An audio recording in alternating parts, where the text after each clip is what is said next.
That's so much shit talked about mindfulness now, isn't there?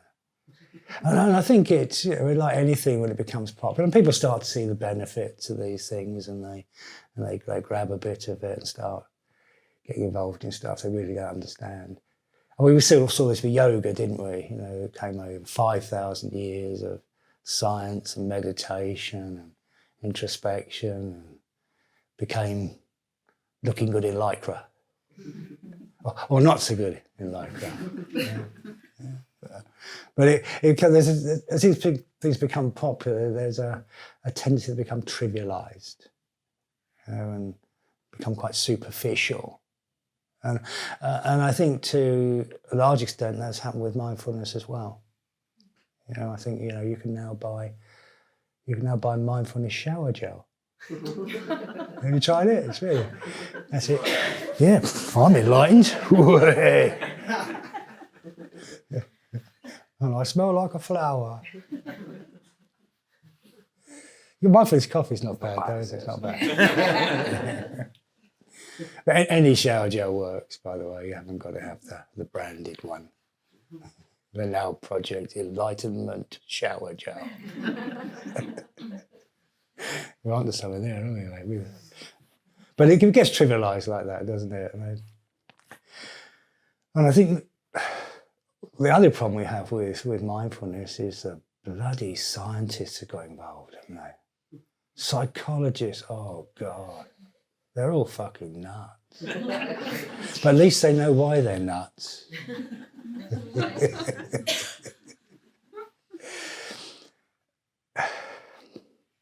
Then there are very real benefits for this kind of work, and I'm sure that's what's brought you here. It is good for depression, it is good for anxiety, it is good for all of these neurotic illnesses, but it's going to turn your world upside down and turn you inside out and expose you to a depth of reality that you hadn't begun to imagine. And I'm telling you what, these psychologists haven't got a clue what they're touching.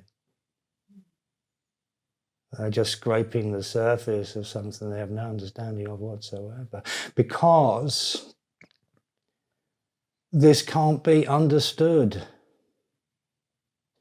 The state of mind I am pointing to you towards cannot be grasped intellectually in your head. Because if you are acutely mindful, you stop thinking altogether. So how can you understand that? You had it, you understood it, and it's gone. So this is what the academics don't get. The very thing they're trying to grasp is slipping from their hands, because they're grasping at nothing. So they might write lots of books and add extra letters to it and call it mindfulness-based this, that and the other, and call themselves professors. And many of them have never for a second experienced the state of mind that you are all experiencing now. Now, I'm not saying books can't be helpful. They can. There's some very useful ones. But the answer's not in the book. The answer's in the space between the words. It's in the gaps in the paragraphs. It's in the holding the book up to the light and enjoying the shining cover. And if you really, really want to understand mindfulness, here's what you do. I want you to get all of your mindfulness books together. I want you to build a big pile, sit on them, and meditate.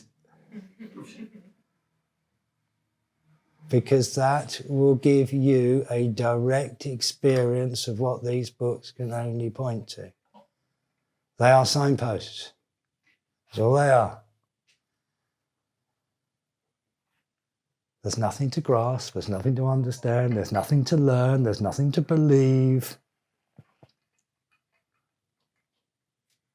Because this state of mind transcends all of that. Wow. I believe it's possible to do a master's degree in mindfulness now. I mean, what the fuck's that, seriously? 2 years staring at a wall? This term we're going to try walking. Next term we'll do breathing. Come on. Now, I'm not saying this study isn't interesting and isn't valuable. It is, but it's not mindfulness. Mindfulness is the gap in the words. The space beyond the understanding. The knowing beyond the knowledge. The mind beyond the thought. So you'll be pleased to know there's no exam.